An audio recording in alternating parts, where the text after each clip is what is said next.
بسم الله الرحمن الرحيم.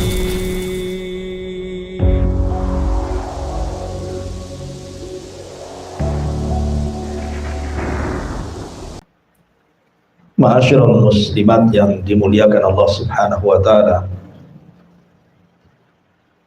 Terkadang dalam kehidupan kita ini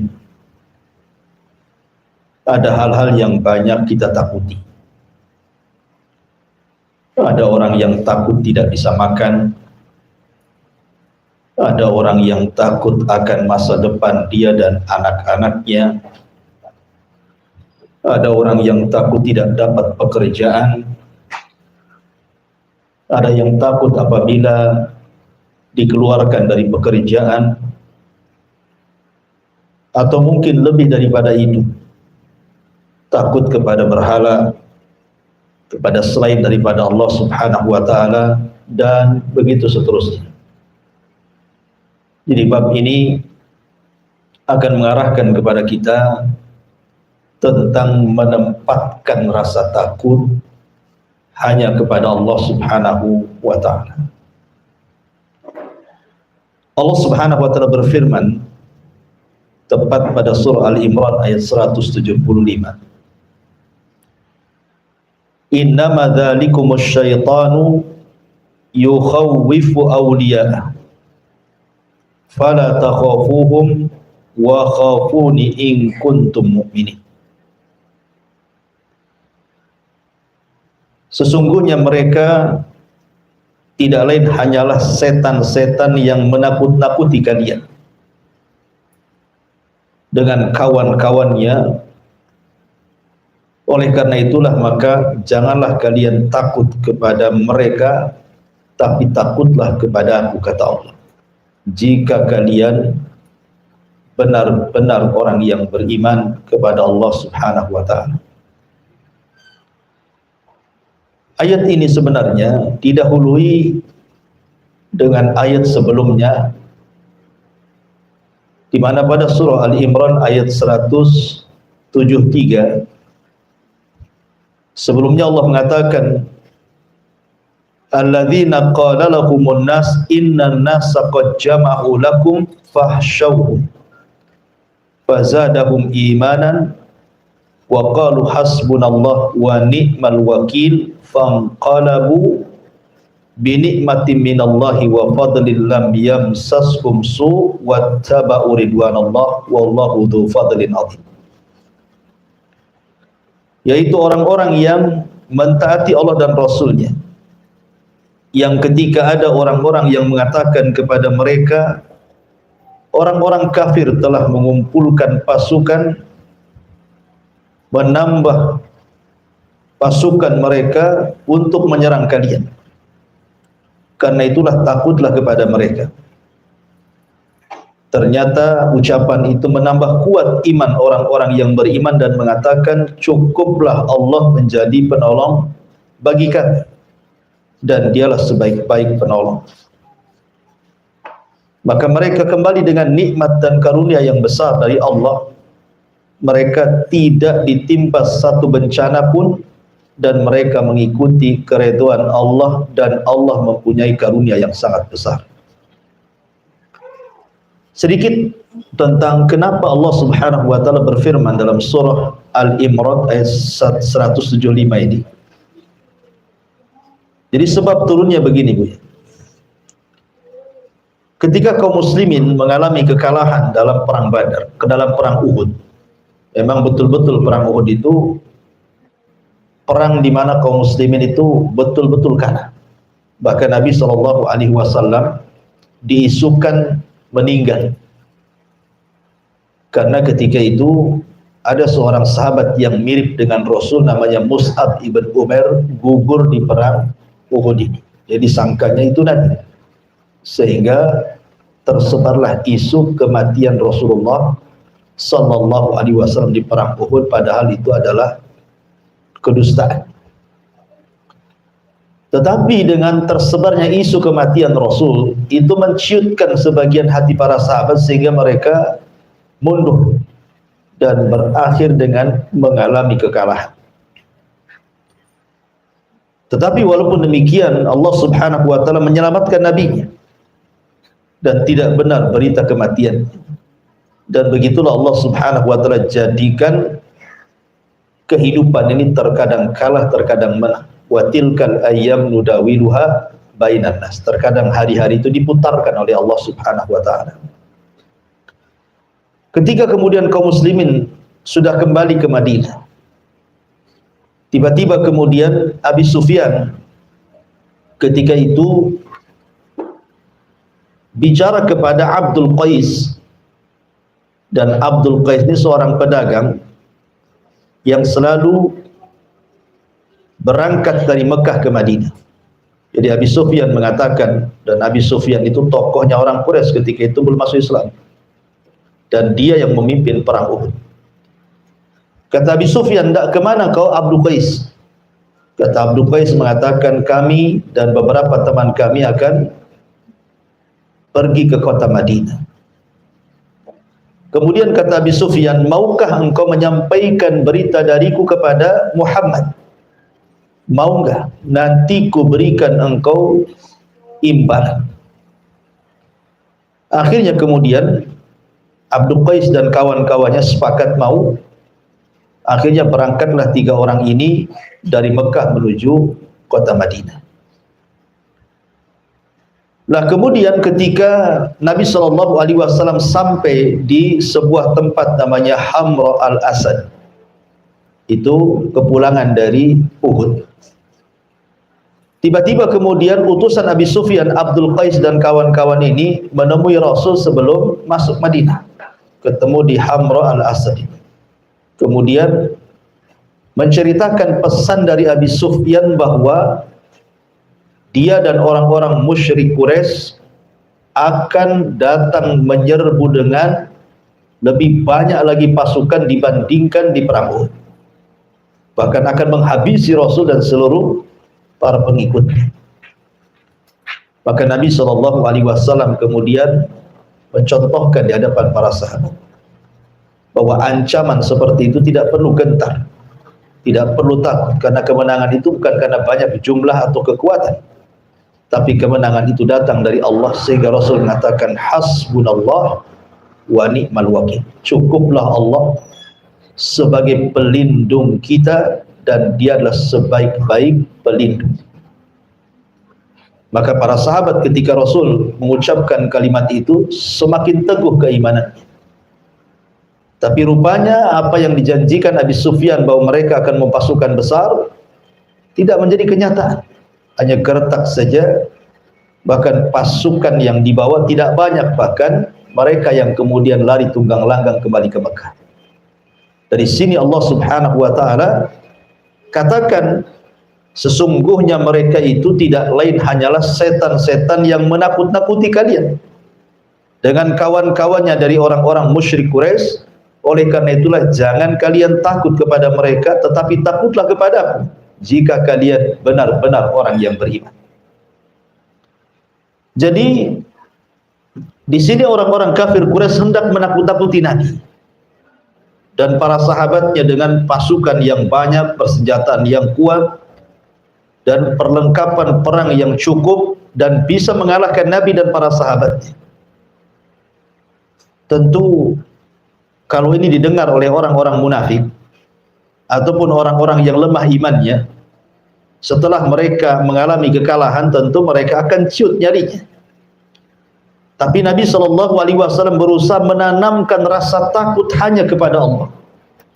Jangan sampai kalian takut kepada mereka orang-orang kafir. Takutlah kepada Allah Subhanahu wa taala. Dari situlah maka ketika Nabi SAW memberikan contoh bahwa kita tidak boleh takut kepada manusia, tapi takutlah kepada Allah, barulah para sahabat kemudian semakin kuat keimanannya. Ma'asyiral muslimat yang dimuliakan Allah Subhanahu wa taala. Inilah contoh Rasul sallallahu alaihi wasallam memberikan keteguhan kepada para sahabat untuk jangan takut kecuali kepada Allah. Dan Al-Qur'an itu kita ambil bukan karena sebab turunnya, tetapi karena umum lafadznya.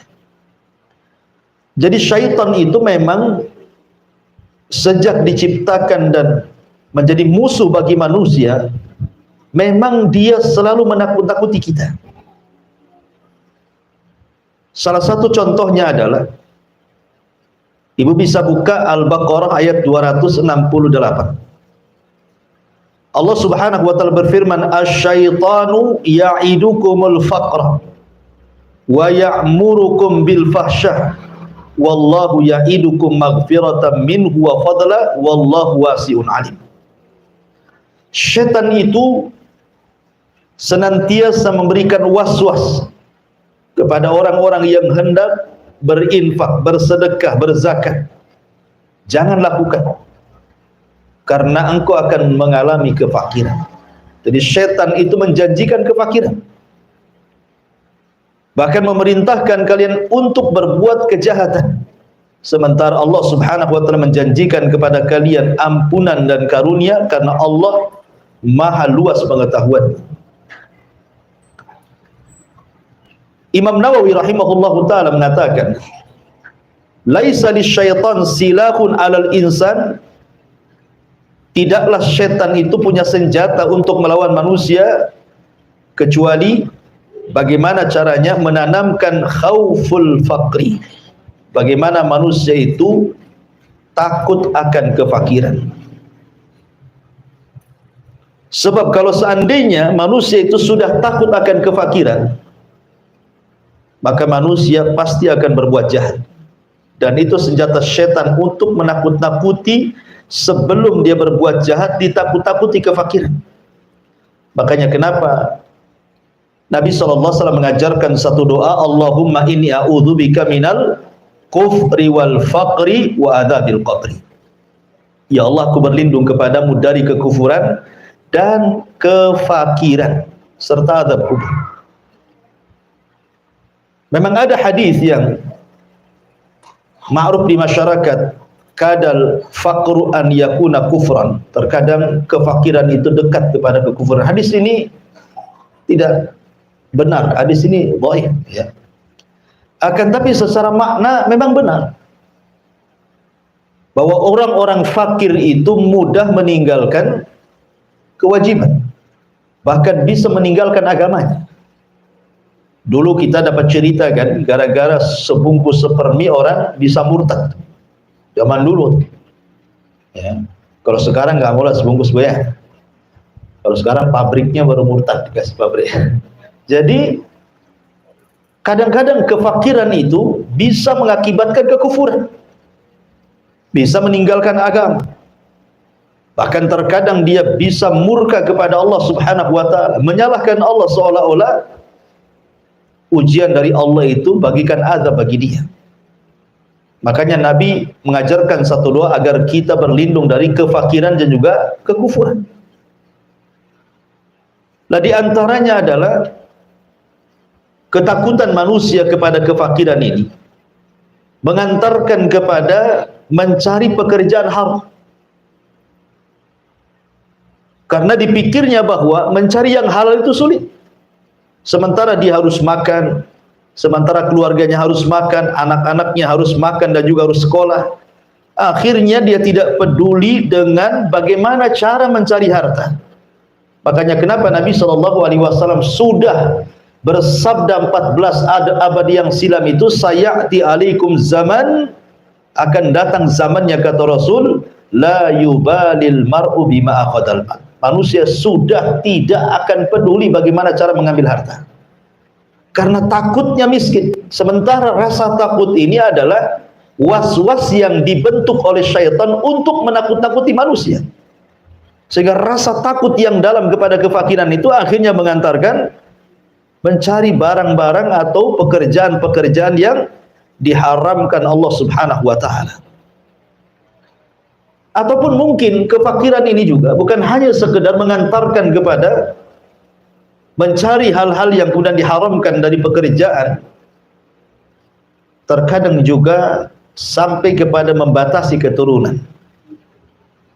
Ingat, Nabi SAW mengatakan, tazawwajul walud wal wadud fa inni mukatsirun bikumul umam yaumal qiyamah. Kata Rasul, nikahilah wanita yang tukang beranak, dan juga penyayang kepada suami. Kemudian Rasul mengatakan, karena saya akan berbangga dengan banyaknya umat pada hari kiamat. Tapi ada sebagian orang yang kemudian berpikir, kalau banyak anak ini, gimana cara ngasih makan? Gimana nyekolahkannya? Takut dia.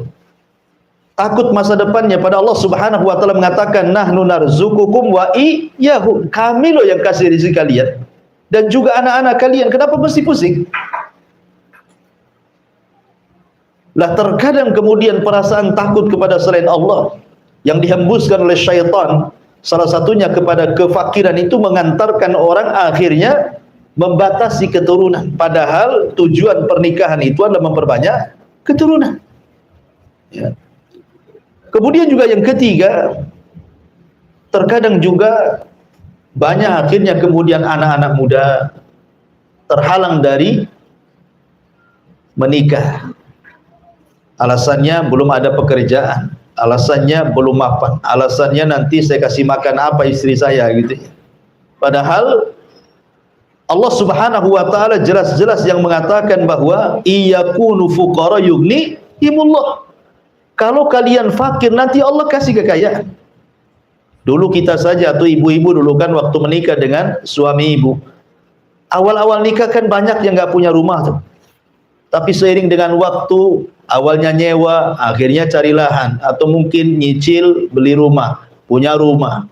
Yang nggak punya kasur sendiri beli kasur, punya kulkas, punya ini, punya itu, akhirnya lengkap satu rumah kan. Lah siapa yang kasih itu kalau bukan karena Allah Subhanahu wa taala?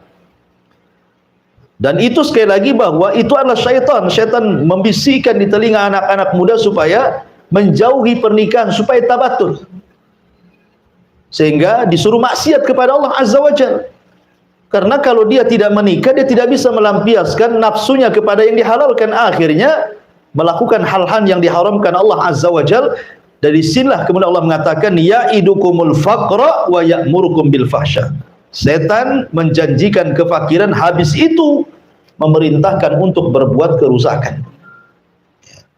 Kemudian juga termasuk juga karena takut kefakiran, terkadang ada orang-orang tua yang punya anak gadis gitu ya.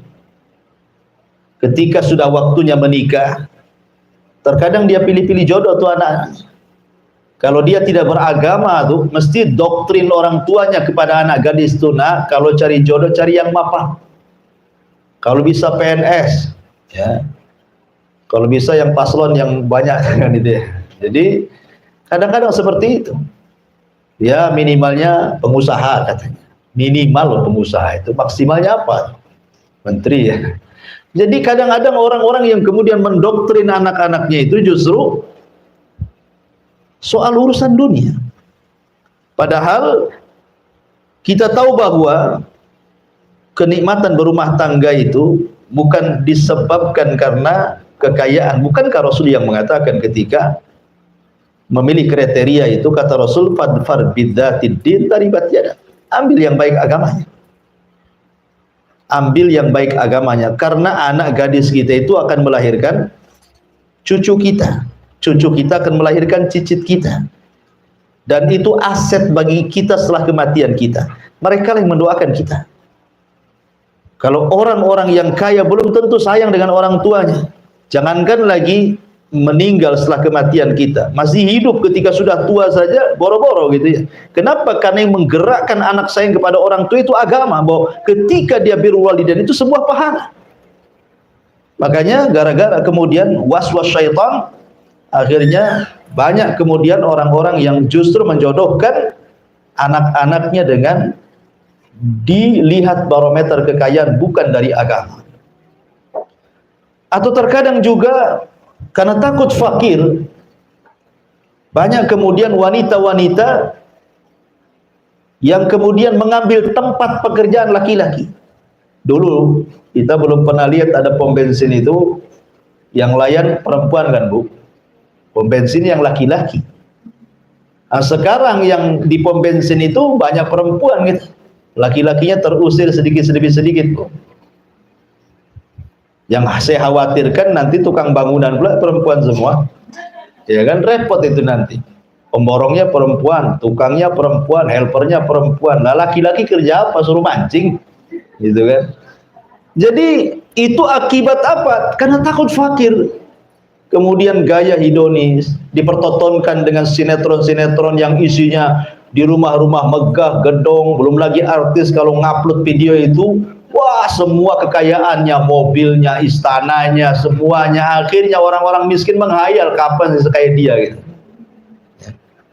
Sehingga kurang bersyukur. Padahal Nabi SAW mengatakan, "Umdzuru ila man huwa asfala minkum wa la tangduru ila man huwa fawqakum." Lihat ke bawah kalau urusan dunia, jangan lihat ke atas, pegel. Ya. Karena kalau banyak lihat ke atas itu syukurnya sedikit jadi. Kemudian, dan itu akibatnya akhirnya banyak perempuan-perempuan yang kemudian tidak punya aturan cara mencari pekerjaan karena berpikir kehidupan dia macam mana, masa depan dia macam mana. Orang tua saya sudah miskin, saya masih miskin lagi. Padahal belum tentu. Betapa banyak orang-orang susah kemudian dipinang orang kaya jadi kaya ya dia. Itu siapa yang berkehendak? Allah Subhanahu wa taala. Dan belum tentu orang kaya juga senang hidupnya. Hanya zahirnya saja dia senang. Ya, karena bagaimanapun kesenangan itu datang dari hati dan itu pemberian dari Allah Subhanahu wa taala. Kemudian juga akibat kemudian bagaimana syaitan merongrong manusia untuk menakut-nakuti, dicintakan dengan harta dan ditakutkan dengan kematian. Bagaimana orang itu dicintakan dengan harta kemudian ditakutkan dengan kematian, akhirnya dia pun melanggar syariat dan mengikuti perintah syaitan. Ya.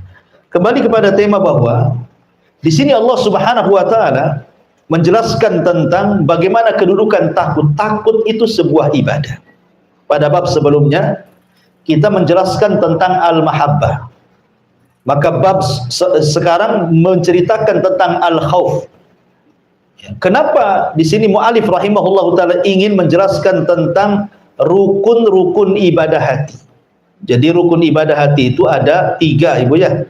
Pertama, al-mahabbah, perasaan cinta. Yang kedua, al-khauf, perasaan takut. Yang ketiga, ar-raja, perasaan mengharap. Ibadah itu harus didasari dengan cinta, jangan terpaksa. Ibadah itu harus didasari dengan takut supaya terangsang terus untuk melakukan ibadah. Ibadah itu harus didasari dengan harapan. Dengan adanya harapan, berarti makin kita ini semangat untuk beribadah karena di balik ibadah ada sorga, ada kenikmatan dan begitu seterusnya. Itu disebut arkan, rukun-rukun ibadah hati.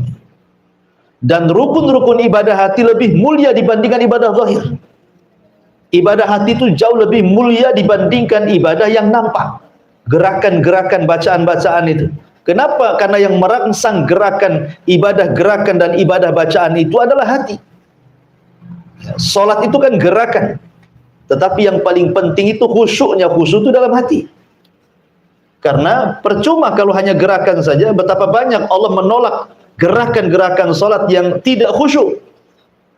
Tidak tumakninah, asal bergerak saja. Karena inti ibadah itu dalam hati. Kalau hatinya baik, semua gerakannya baik. Kalau hatinya tidak baik, maka gerakannya pun tidak baik. Itu yang disabdakan Nabi SAW. Sedikit bicara takutnya. Takut itu ada 4 macam. Takut itu ada 4 macam. Yang pertama, takut kepada Allah yang sudah saya jelaskan. Tidak boleh takut kecuali kepada Allah. Tidak boleh takut kecuali kepada Allah. Dan ini takut ibadah, namanya takut tauhid, berpahala. Waliman khafa maqama rabbih jannatan. Bagi orang yang takut kepada Rabbnya, maka dia dapat 2 surga. Yang kedua namanya al-khaufu atau khaufus sir. Rasa takut yang terselubung dalam hati. Seperti takut kepada berhala, takut kepada sesembahan. Ya, itu syirik besar, tak boleh. Tidak boleh takut kepada sesembahan. Seperti takutnya orang-orang musyrik di zaman Nabi SAW. Kalau mereka sampai meninggalkan sembahan mereka, maka akan ditimpa azab. Ya, sehingga lihat para nabi ketika menghadapi kaumnya, Seperti contohnya umpamanya Nabi Allah Hud alaihi salatu wassalam, dia mengatakan kepada kaumnya, fakiduni jami'an summa la yundur, silahkan kalian bersepakat dengan berhala kalian, buat makar untukku, aku tunggu, jangan lama-lama, sekarang juga. Artinya Hud menanamkan bahwa kita tidak boleh takut kepada berhala-berhala. Takut itu hanya kepada Allah Azza wa Jalla. Ya. Tidak boleh orang takut seperti itu. Seperti takut, ya seperti yang saya katakan tadi, banyak orang-orang yang kemudian menghambakan dinar, menghambakan dirham, menghambakan rupiah, dolar dan juga ringgit karena takut. Takutnya itu takut tidak makan, takut tidak terlaksana keinginan dia, cita-cita dia, sehingga dia hambakan duit itu. Hari-hari dari pagi sampai pagi dia cari duit. Dia lupa sholat, lupa zakat, lupa segala-galanya. Dia menghambakan uang. Oh, sekarang kan berhalanya uang. Handphone berhalanya sekarang ya, bukan batu lagi. Kadang-kadang sibuk main handphone, padahal sudah datang waktu zuhur, tidak peduli dengan zuhur tuh. Dengan asar tidak peduli, dengan maghrib, pokoknya nongkrongnya di handphone. Jadi berhala tuh handphonenya jadinya kan. Ini kalau kemudian dia lebih takut kepada selain Allah Azza wa Jalla dibandingkan takut kepada Allah, oh hati-hati. Ya ini takut sir, ini syirik, kesyirikan tidak boleh. Jadi masyarul muslimat yang dimuliakan Allah Azza wa Jalla, ataupun datang ke kuburan-kuburan orang soleh, ke kuburan orang-orang soleh itu, dia takutnya kepada kuburan itu melebihi takut dia kepada Allah.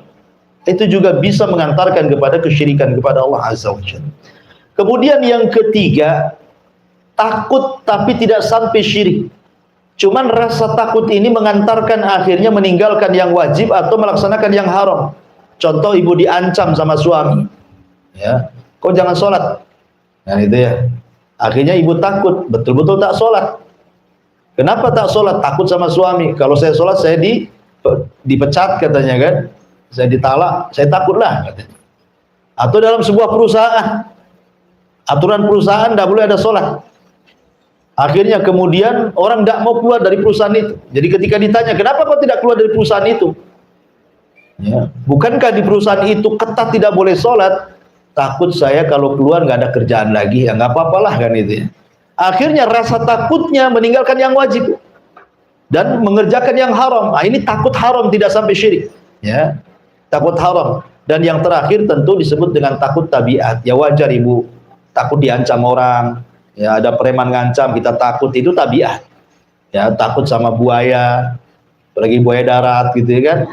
Jadi kalau memang takut seperti itu tabiat, tidak ada masalah. Tapi yang jelas bahwa dari semua takut itu yang paling utama takutlah kepada Allah Subhanahu wa taala. Kemudian dalil yang kedua, Allah Subhanahu wa taala berfirman, "Innama ya'muru masajidallah man amana billahi wal yaumil akhir wa aqamas salata wa ataz zakata wa lam yahsha illallah fa asa ulaika an yakunu minal muhtadin." Orang-orang yang memakmurkan masjid-masjid Allah hanyalah orang-orang yang beriman kepada Allah dan hari akhir, serta mendirikan salat, menunaikan zakat, dan tidak takut kepada siapapun selain kepada Allah. Mereka adalah orang-orang yang diharapkan termasuk golongan orang-orang yang mendapatkan petunjuk.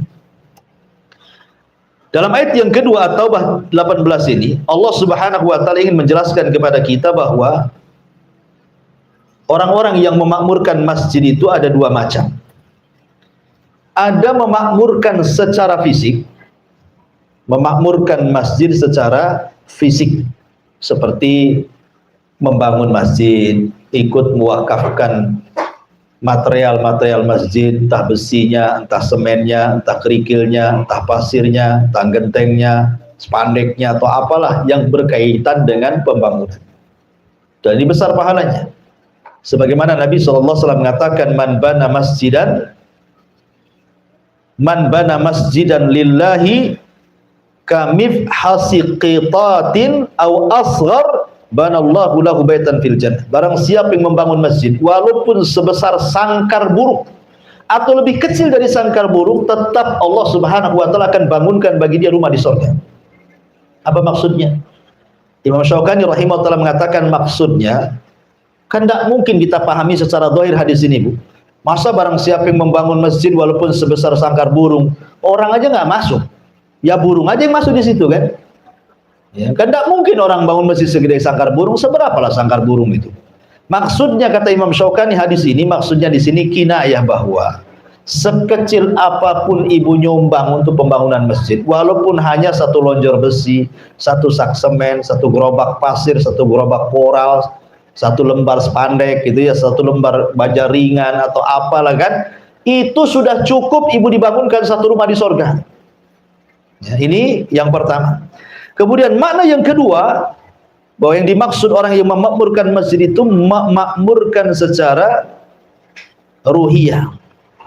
Ya, yang pertama membangun fisik ataupun ya tadi membangunkan secara ruhiyah. Ruh kita dibangun di situ. Bukan hanya masjid saja dibangun, ruh kita dibangun dengan sholat kita di situ, dengan baca Quran di situ, dengan kita zikir di situ, akhirnya menghasilkan akhlak-akhlak yang mulia. Ya, karena masjid itu tempat tarbiyah. Orang kalau pulang dari masjid harusnya dia tidak mengucapkan kalimat kotor dan tidak melakukan perkara fasik. Kenapa? Karena Allah yang mengatakan inna sholata tanha 'anil fahsya'i wal munkar. Salat itu mencegah perbuatan keji, ucapan-ucapan kotor dan mungkar, perbuatan fasik. Artinya bahwa pembangunan itu bukan hanya sekedar fisik saja. Ya, ini yang banyak sekali dilakukan di masyarakat kita, masjidnya aja bagus-bagus gitu ya. Masjidnya megah-megah, pakai AC gitu. Luar biasa sekarang masjid di zaman sekarang. Tapi membangun orang-orangnya itu yang kurang, sehingga banyak masjid bagus kosong dari jamaah. Tahu-tahu yang azan dia, yang imam dia, yang makmum dia gitu, dia aja gitu, dia saja. Nah, yang lain kemana? Padahal sebenarnya yang paling utama itu membangun ruh dibandingkan fisik. Membangun ruh dibandingkan fisik lebih utama. Ya. Tapi juga bagaimanapun dua-duanya juga utama. Makanya Allah Subhanahu wa taala mengatakan orang-orang yang memakmurkan masjid-masjid Allah itu ya orang-orang yang beriman kepada Allah dan hari akhir, melaksanakan salat, menunaikan zakat, dan yang paling penting syahidnya di sini walam yahsya illallah, walam yahsya illallah, dan dia tidak takut kecuali kepada Allah Azza wa Jalla. Kalimat yahsya itu beda dengan al-khauf. Kalau pada ayat yang pertama Ali Imran ayat 175, Allah membahasakan takut itu dengan kalimat al-khauf. Tetapi dalam surah At-Taubah ayat 18 Allah membahasakan takut itu dengan kalimat khasyah. Apa bedanya al-khauf dan khasyah? Kan kalau diterjemahkan ke bahasa Indonesia kan sama-sama takut. Kata ulama mengatakan khasyah lebih tinggi dibandingkan al-khauf. Karena khasyah itu diiringi dengan pengetahuan, dengan ilmu, dan dengan ta'zim, mengagungkan Allah Azza wa Jalla. Di mana orang-orang itu kalau sudah sampai level khasyah, betul-betul dia takut karena diiringi dengan pengetahuan. Maknanya dia tahu apa yang ditakutkan. Makanya kenapa ketika Allah mensifatkan para ulama, Allah mengatakan innama yakhsyallah min ibadihil ulama. Orang-orang yang takut kepada Allah itu mereka para ulama, para penuntut ilmu yang punya pengetahuan. Kenapa? Karena hanya mereka yang tahu apa yang ditakutkan. Ya, manusia kan dua, ada yang takut tapi tidak tahu apa yang ditakutkan, ada yang takut memang dia tahu apa yang ditakutkan. Ya. Jadi ulama itu tahu. Kenapa mereka takut? Karena tahu yang ditakutkan. Selain ulama itu ya nggak takut wajar karena nggak tahu apa yang ditakutkan gitu ya. Makanya khasyah itu lebih tinggi dibandingkan khauf. Dan orang-orang yang masuk ke masjid harusnya bukan hanya sekedar al-khauf, tetapi juga mendapatkan predikat khasyah. Jadi ketika masuk masjid itu dia tahu apa yang ditakutkan dalam masjid itu. Kenapa dia sholat? Karena takut akan neraka, takut akan adab, takut disiksa dan begitu seterusnya. Ya, jadi khasyah itu lebih tinggi dibandingkan al-khauf. Kemudian Allah mengatakan fa asa ulaika an yakunu minal muhtadin.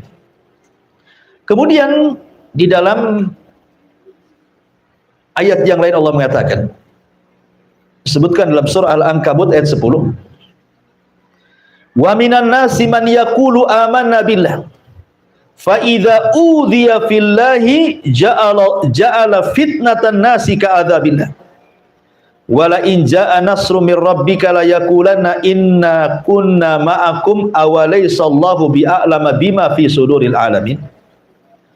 Di antara manusia ada yang berkata, kami beriman kepada Allah, maka apabila dia disakiti karena beriman kepada Allah, dia anggap siksaan manusia itu seperti siksaan Allah. Sungguh jika datang pertolongan dari Rabb, mereka pasti akan berkata, sesungguhnya kami beserta kalian. Bukankah Allah lebih mengetahui apa yang tersimpan dalam dada semua manusia? Maksudnya begini, ayat ini bagus sekali. Kita jabarkan sedikit agak panjang. Ada yang mengatakan bahwa ayat ini adalah isyarat kepada orang-orang munafik. Jadi orang-orang munafik dan lemah imannya, kalau diuji oleh Allah Subhanahu wa taala di zaman Nabi sallallahu alaihi wasallam, maka mereka mengatakan ujian itu seolah-olah adab dari Allah Azza wa Jalla, bukan sebagai pengangkat derajat dan penghapus dosa, ya kan? Berbeda dengan orang-orang yang beriman, justru mereka menjadikan ujian Allah itu sebagai keyakinan bahwa Allah sedang mengangkat derajatnya dan Allah sedang menghapus dosa-dosanya dan Allah sedang menggembleng dari kesabarannya. Karena begini Bu ya, manusia di depan ujian Allah Subhanahu wa taala itu ada 4 macam. Kalau seandainya ibu diuji oleh Allah, sakit, berkepanjangan, ekonomi lagi bermasalah, apalagi BBM naik gitu ya. Semua naik jadinya Bu ya. Ya, sampai COD aja naik tuh. Shopee aja naik ongkosnya katanya. Naik semua ibu ya. Sampai ibu pun naikkan juga uang belanjanya itu sama suaminya. Kenapa dinaikkan dek? BBM naik bang, nggak dengar BBM naik katanya. Ada yang sampai seperti itu. Jadi kalau ada orang diuji nih, entah itu kematian orang dicintainya, atau mungkin kefakiran hidupnya, atau penyakit yang dideritanya, dan begitu seterusnya. Manusia itu menghadapi ujian itu ada 4 kategori, ada 4 orang, ada 4 macam. Yang pertama ada orang yang Masya Allah tasakhut Bu. Tasakhut itu artinya enggak redho dengan ujian, enggak ikhlas dengan musibah. Ya, kayaknya musibah ini azab dari Allah Subhanahu wa taala bagi dia. Bahkan lebih parah lagi, bukan hanya hatinya saja tidak ikhlas, tidak redha Bu, lisannya pun kadang-kadang ikut menunjukkan ketidakredhaan. Lisannya itu ngomong, kenapa mesti aku terus? Kenapa nggak tetangga sebelah saja katanya? Ya. Kenapa aku sakit terus? Itu kapan sembuhnya? Salah apa saya ini ya Allah? Nah, jadi kan ada orang yang nampak dari lisannya. Kenapa si anak saya saja nggak naik kelas? Kenapa anak si fulan nggak naik terus? Ya karena bodoh mungkin anaknya. Jadi ada yang kemudian itu menjadikan ujian itu betul-betul tasakhut, dia nggak redho, dia marah-marah dia. Nah, ini orang yang kunut min rahmatillah. Orang-orang yang putus asa dari rahmat Allah, ini bahaya. Inilah yang difirmankan dalam Al-Quran yang kita baca. Fa idza udhiya fillah ja'alallah fitnatan nas ka'adzabillah. Apabila disakiti karena beriman kepada Allah, dia menganggap siksaan manusia itu seperti siksaan Allah. Ya Rabb, saya kan sudah sholat, ya kok saya masih susah juga.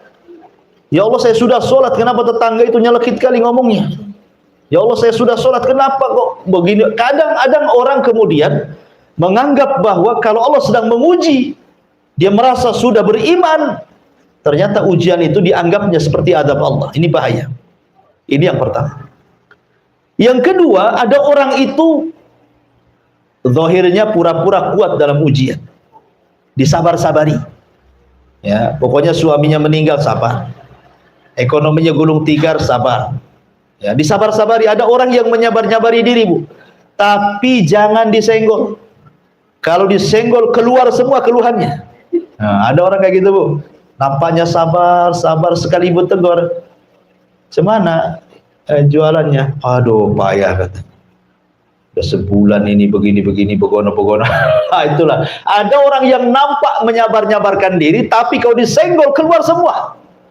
Ini kelompok yang kedua, tapi agak rendah daripada kelompok pertama nih. Ada kelompok yang ketiga, ini beda lagi. Dia betul-betul ikhlas. Betul-betul ikhlas, redha, betul ya. Disenggol nggak disenggol ya memang dia ikhlas, sabar betul orang ini. Memang sudah dicatat di Lauhil Mahfuz, saya ini harus dapat ujian hari ini. Memang sudah dicatat, memang orang yang saya cintai harus meninggal hari ini. Pokoknya betul-betul sabar. Ini yang luar biasa. Dan yang lebih luar biasa lagi adalah yang nomor keempat.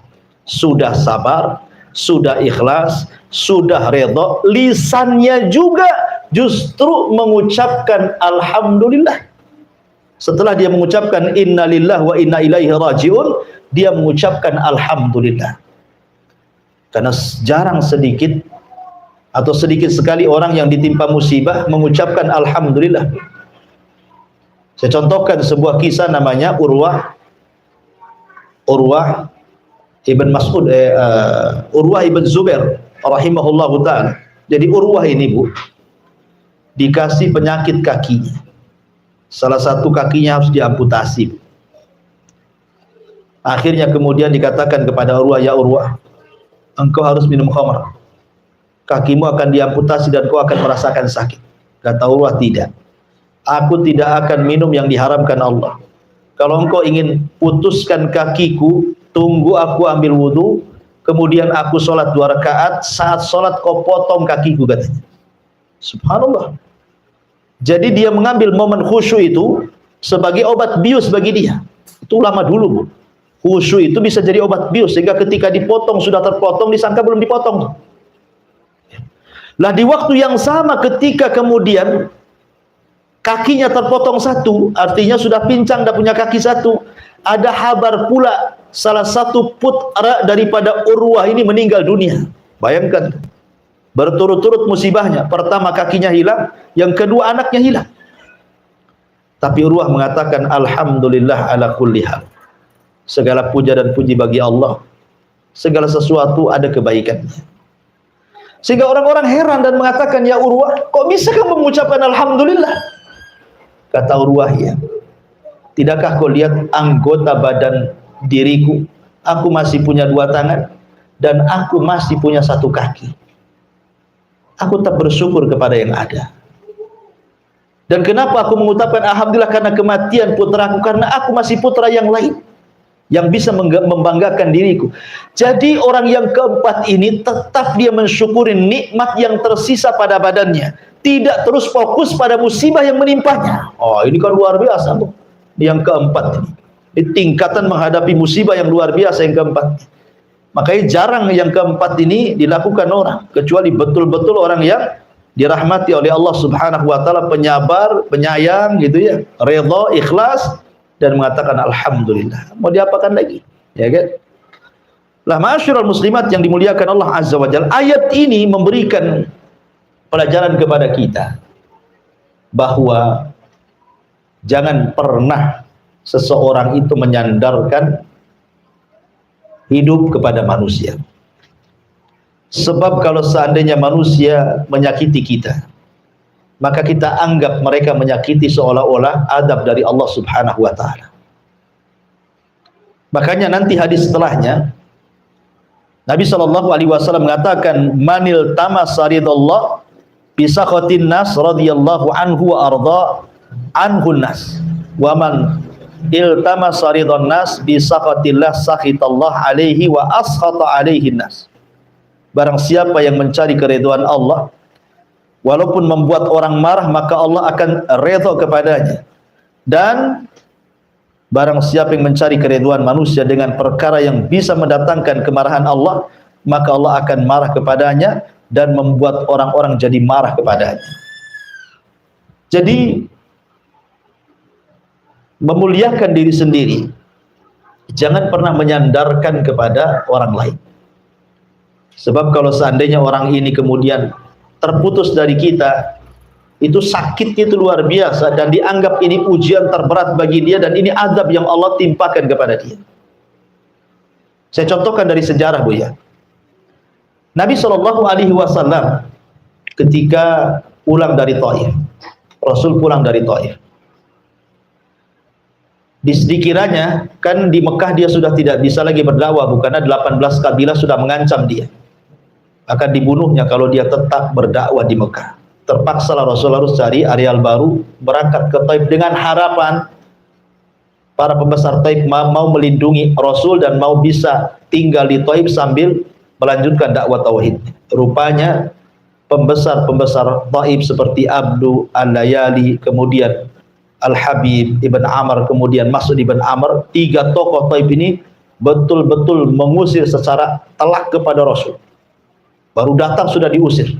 Tidak cukup diusir, dilempari batu. Tidak cukup dilempari batu, anak-anak sudah 6 duri. Tidak cukup itu, dicaci maki oleh wanita-wanita Taif. Nabi SAW harus kemana coba, Bu? Ke Mekah tidak bisa masuk karena diancam dibunuh. Mau masuk Taif lagi tidak bisa karena dilempari batu.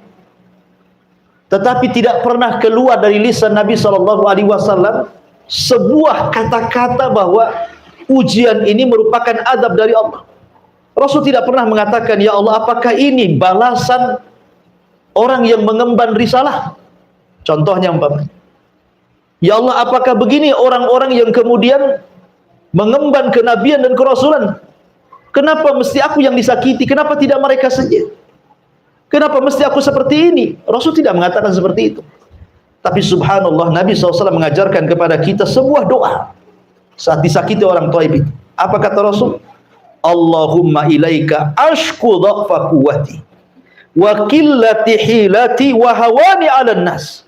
Kata Nabi SAW, ya Allah, aku hanya mengadu kelemahan kekuatanku, sedikit pengalaman dakwahku, dan terasa hinanya diriku di atas manusia. Tetapi Rasul mengatakan, illam takun alayya sakhatun fala ubali. Kalau memang illam takun alaika, kalau memang engkau tidak murka kepadaku, kalau memang peristiwa seperti ini bukan kemurkaanmu kepadaku, kalau memang mereka melempari batu kepadaku, mencaci maki aku, ini bukan bentuk kemurkaanmu kepadaku, kata Rasul, fala ubali, aku nggak peduli. Ya. Mereka mau ngomong apa, mau melempari batu, mau menyakiti saya, terserah, asal ini bukan bentuk kemarahanmu kepadaku. Lihat, bisa nggak kita ngomong begini saat kena musibah? Umpamanya ibu kena sakit gitu, ya Allah, selama sakit ini, umpamanya persis seperti ucapan Nabi SAW, ya, ini bukan bagian azabmu untukku, saya nggak peduli. Ya, boleh jadi ini adalah engkau hendak mengangkat derajatku dan menghilangkan dosa-dosa. Ah, kan enak, Bu. Kalau ibu ngomong gitu, tenang tuh hidup tuh.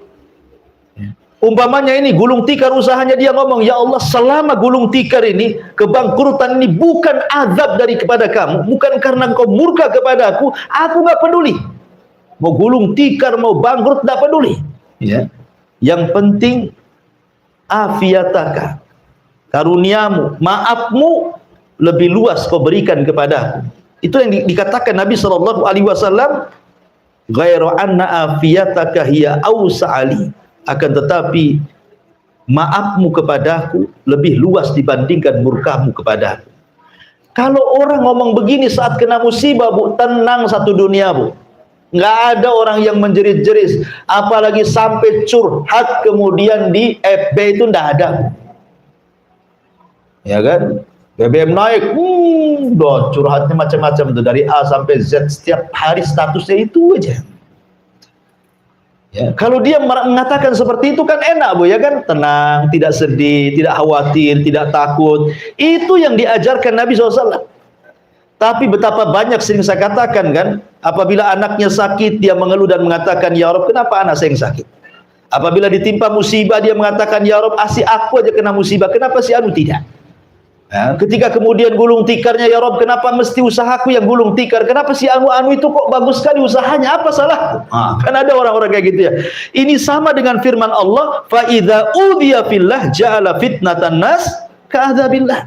Apabila diuji gitu ya, maka dia menjadikan ujian itu seolah-olah azab dari Allah Subhanahu wa taala. Tidak, terkadang Allah Subhanahu wa taala menghendaki seperti itu supaya ada kebaikan yang kita tidak tahu hikmahnya. Makanya Allah mengatakan wa asa an taqru syai'an wa huwa khairul lakum. Boleh jadi sesuatu yang kita benci itu ada kebaikan di situ. Mana tahu gitu kan, itu rahasia Allah. Betapa banyak orang-orang yang keluar dari perusahaan ya karena mungkin di PHK. Rupanya Allah mempersiapkan usaha yang jauh lebih berkah, lebih banyak, lebih bagus lagi dibandingkan ketika dia kerja di situ. Betapa banyak itu sudah banyak kok dilakukan orang-orang. Ya, jadi kenapa mesti takut? Takut dengan rizki, takut dengan kebahagiaan semua milik Allah. Tinggal minta kepada Allah yang Maha Kaya. Ya kan? Ma'asyiral muslimat yang dimuliakan Allah Azza wa Jalla, makanya pentingnya seseorang itu membangun kebahagiaan dari diri sendiri. Jangan pedulikan ucapan orang. Gara-gara ucapan orang, kadang-kadang orang akhirnya ciut, tidak mau keluar rumah. Ya, ada juga yang kemudian bunuh diri gara-gara ucapan orang itu. Ngapain dipedulikan ucapan orang? Jangan jadikan ucapan orang itu adab dari Allah. Biarkan mereka bicara, nggak usah dipedulikan, gitu maksudnya ya. Maka jangan sampai ujian itu dijadikan fitnah yang seolah-olah adab dari Allah Subhanahu wa taala. Kemudian mu'alif rahimahullahu taala mulai masuk pada hadis Nabi SAW. Dalam hadis yang marfu dari Abu Sa'id Al-Khudri radhiyallahu anhu, inna min dha'fil yakin an turdiyan nas bi sakhatillah wa an tahmadahum ala rizqillah wa an tadhummahum ala ma lam yu'tikallah. Inna rizqallah la yajurruhu hirsu harisin wa la yarudduhu karahiyatu karih. Hadis ini secara sanad dhaif jiddan. Hadisnya sangat lemah sekali, tidak bisa dijadikan hujjah.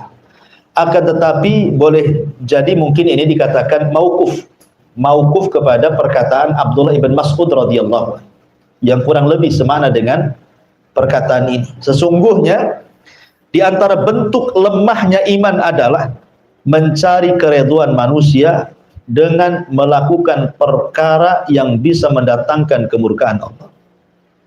Memuji orang lantaran rizki Allah yang diberikan lewat mereka dan mencela orang lantaran rizki Allah yang tidak diberikan lewat mereka. Sesungguhnya datangnya rizki Allah tidak dapat dipercepat dengan semangat seseorang yang mengelola untuk mendapatkannya, begitu juga tidak dapat ditinggalkan oleh kebencian seseorang yang membencinya. Subhanallah, ini banyak terjadi di masyarakat ya, bahwa terkadang manusia itu ingin mencari keridhaan manusia, tetapi dengan cara yang membuat Allah murka. Ya, banyak orang yang kemudian mencari ridha manusia, tidak peduli Allah murka atau tidak murka. Itu banyak sekali di masyarakat. Ya, umpamanya orang bekerja di perusahaan, yang penting dia nggak dipecat, nggak apa-apalah, dilarang sholat pun nggak apa salah katanya. Yang penting saya bisa kerja, bisa digaji di sini. Kadang-kadang seperti itu. Atau masuk kerja dengan cara nyogok, dengan cara rasuah, gitu ya. Kecuali ngambil hak ya, dengan cara rasuah nggak peduli. Jadi jangan kemudian mencari redha orang dengan kemurkaan Allah Subhanahu wa taala, atau mungkin sebaliknya. Karena namanya manusia itu tidak semua suka dengan kita, tidak semua benci dengan kita. Makanya hati para ulama, hati orang-orang mulia itu adalah hati yang tidak berubah. Kalau ibu ini orang berakal, orang mulia, jangan pernah merubah hati gara-gara celaan, dan juga jangan pernah merubah hati gara-gara pujian. Bagi ibu, pujian dan celaan sama saja. Jangan kalau ibu dipuji, langsung ibu masuk kamar kemudian bercermin, gitu ya. Jadikan ibu cerminnya. Karena hati orang-orang yang mulia itu tidak berubah. Mau dicela sama saja, mau dipuji pun sama saja. Jangan pula kalau dicela hidungnya kecil, kalau dipuji hidungnya membengkak, begitu Bu ya. Bukan begitu, ya. Supaya kita ini tidak ciut kalau ada orang yang tidak suka dengan kita. Karena orang berbuat baik saja, tidak semua orang suka dengan kita, apalagi berbuat jahat. Ya, maka dari sini jangan mencari redha manusia di atas kemurkaan Allah Subhanahu wa taala. Karena bagaimanapun kemuliaan itu datang dari Allah. Siapa yang Allah muliakan, tidak ada makhluk yang bisa menghinakan. Siapa yang Allah hinakan, tidak ada makhluk yang bisa mengangkat derajatnya. Dan mengangkat derajat itu bukan karena harta. Kalau memang itu, kenapa pula Qarun difirmankan fakhasafna bihi wa bidarihil ardh. Kami tenggelamkan Qarun beserta seluruh harta-hartanya. Ya. Kalau memang kemuliaan itu ada pangkat dan jabatan, bagaimana pula kemudian Fir'aun ditenggelamkan? Fa'aghraqnahum. Kami tenggelamkan Fir'aun. Kalau memang kemuliaan itu datang dari kesehatan dan anak-anak yang banyak, kenapa Walid ibn Mughirah difirmankan sa'uslihi saqar, saya akan masukkan kau ke neraka saqar? Kalau memang kemuliaan itu ada pada kesombongan, kekuasaan, kenapa Namrud dibunuh oleh seekor nyamuk yang masuk ke hidungnya, bersarang di otaknya 40 tahun kemudian meninggal? Ya, semua diadab oleh Allah. Jadi kemuliaan itu milik Allah Subhanahu wa taala. Kalau ingin cari kemuliaan, minta kepada Allah. Jangan minta kepada manusia. Jangan pula minta penilaian manusia. Tidak perlu dinilai manusia. Yang penting kita dapat nilai dari Allah Subhanahu wa taala. Kemudian dari hadis yang terakhir, Aisyah radhiyallahu anha menuturkan bahwa Nabi SAW bersabda, "Manil tamasa ridallah bisakhatin nas, radhiyallahu anhu wa ardahun nas wa arda anhun nas." Barang siapa yang mencari keridhaan Allah walaupun membuat orang marah, maka Allah akan redha kepadanya dan membuat orang-orang jadi redha kepadanya. Tapi sebaliknya, wa man iltamasa ridhan nas bisakhatillah sakhitallahu alaihi wa ashata alaihi nas. Barang siapa yang mencari keridhaan manusia di tengah-tengah kemurkaan Allah, maka Allah murka kepadanya dan Allah akan buat manusia murka kepadanya. Sebenarnya perkataan Aisyah radhiyallahu anha ini adalah balasan surat kepada gubernur, kepada seorang sahabat namanya Muawiyah ibn Abi Sufyan ketika menjadi gubernur di Syam. Jadi Muawiyah bin Abi Sufyan ini mengirim surat kepada Aisyah radhiyallahu anha, "Wahai Aisyah ummul mukminin, berikan nasihat pendek kepadaku. Berikan wasiat pendek, nasihat pendek kepadaku." Maka Aisyah radhiyallahu anha kemudian menulis dari Aisyah ummul mukminin kepada Muawiyah bin Abi Sufyan, "Amma ba'du, aku sesungguhnya mendengar sabda Nabi sallallahu alaihi wasallam, barang siapa yang mencari keridhaan Allah walaupun membuat orang marah, maka Allah akan ridha kepadanya dan membuat orang akan ridha kepadanya. Dan barang siapa yang mencari keridhaan manusia dengan perkara yang mendatangkan kemarahan Allah, maka Allah akan murka kepadanya dan Allah akan jadikan manusia juga murka kepadanya." Jadi ini isi surat kepada Muawiyah dari Aisyah radhiyallahu anha ummul mukminin. Dan dari sini ada pelajaran bahwa sekali lagi jangan pernah takut kecuali kepada Allah. Katakan ibu yang benar walaupun manusia marah. Selama perkataan ibu ini hak, ibu mengajak dakwah kepada tauhid keluarga, walaupun satu keluarga benci sama ibu, tidak ada masalah. Ya, pamannya ibu ada keluarga yang masih awam terhadap tauhid, masih syirik, masih datang ke dukun, masih percaya tangkal, masih percaya dengan nenek moyang. Ibu dakwai mereka. Nggak boleh ini syirik, nggak boleh ini berselisih kepada sunnah. Akhirnya ibu dibenci sama keluarga, nggak apa-apa. Yang penting ibu dapat keridhaan Allah Azza wa Jalla. Daripada ibu diamkan, yang penting keluarga dekat dengan ibu tapi keluarga syirik dibiarkan. Janganlah nanti kalau saya kasih tahu nanti pula saya pula nanti jauh dari keluarga. Itu namanya mencari keridhaan manusia di atas kemurkaan Allah tuh. Ya, sampaikan yang benar, qulil haq walau kana murra. Sampaikan kebenaran walaupun itu pahit rasanya. Kadang-kadang menyampaikan yang hak itu memang perlu pengorbanan.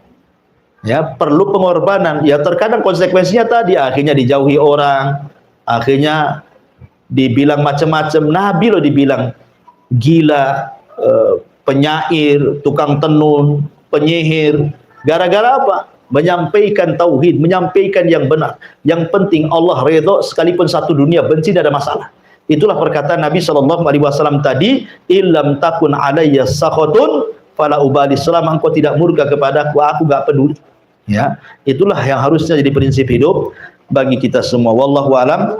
Ini yang bisa sampaikan dari bab yang ke-32, takut kepada Allah. Silakan kita buka tanya jawab.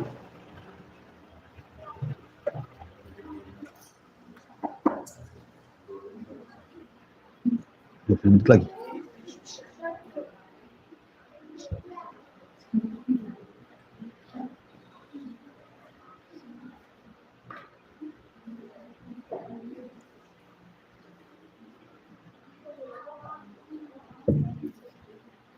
Assalamualaikum warahmatullahi wabarakatuh.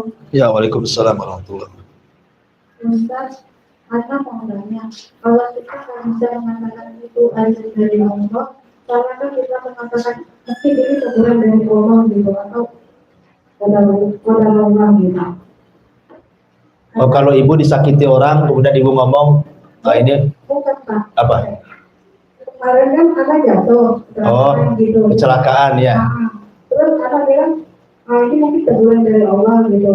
Terus udah, karena kawan-kawan punya kok bisa jatuh.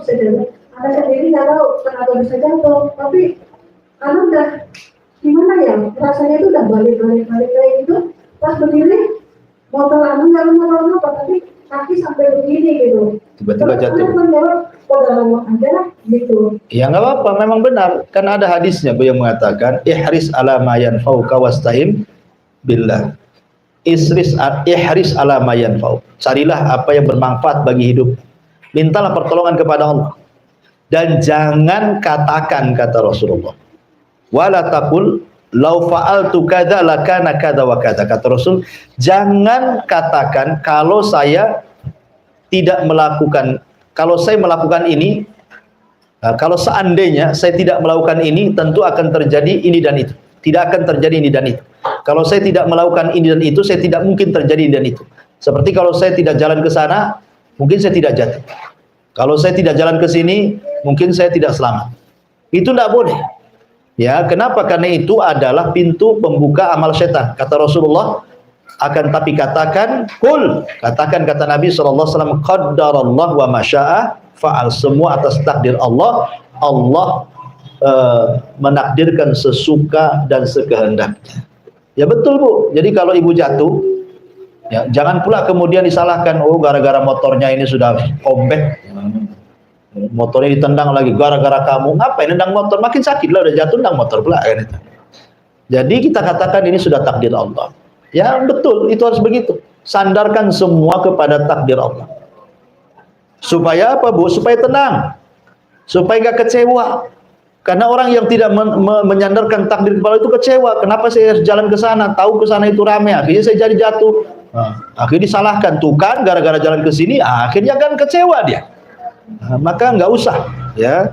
Katakan semua takdir Allah, karena jatuhnya ibu hari itu tuh sudah dicatat 500 tahun sebelum Allah menciptakan langit dan bumi. Sehingga Allah, ya ibu pikir mungkin sudah takdirnya. Walaupun bagaimanapun hari ini harus jatuh, bagaimanapun caranya saya jatuh karena sudah ditulis gitu. Ya sama dengan orang meninggal kan. Ada orang meninggal sebabnya kecelakaan. Ya, tapi kalau ditakdirkan hari itu harus mati, tidak celaka pun dia mati. Betapa banyak orang yang di rumah nggak kecelakaan di jalan pun mati dia. Memang sudah takdirnya, itu sebab jalan aja dia meninggalnya seperti itu. Ya. Tapi kalau takdirnya hari itu harus mati, ya mesti harus meninggal dia. Dengan cara apapun, tidak mesti kecelakaan. Ya, karena memang semua sudah ditakdirkan Allah Azza wa Jalla. Sudah betul kata-kata ibu. Katakan kalau ada musibah itu qaddarallahu wa masya'a fa'al. Wallahu a'lam. Ada lagi Pak Ustaz, Iya. bagaimana cara kita menyikapi teman kalau misalkan ada teman yang lain kena musibah gitu, terus dia tuh pokoknya biarin itu aja dari Allah gitu. Gimana? Misalkan nih ada teman mendengar kabar ada teman lain gitu kena musibah gitu, terus teman yang ini tadi bilang biarin itu aja dari Allah gitu. Enggak boleh. Masa ada orang kena musibah didoakan jelek, itu biarin asap itu. Memang kayak gitu. Ibu, jangan ibu ya, kita doakan yang baik ibu ya. Kita sering Iya, itu nggak boleh Bu. Akhlak seorang muslim nggak boleh mendoakan keburukan. Dan kita tidak tahu, itu namanya suudzon sama kawan Bu. Namanya ibu ya, kalau dia kena musibah, kemudian kita katakan biarin saja itu azab dari Allah. Bu, kita tidak tahu kehidupan dia.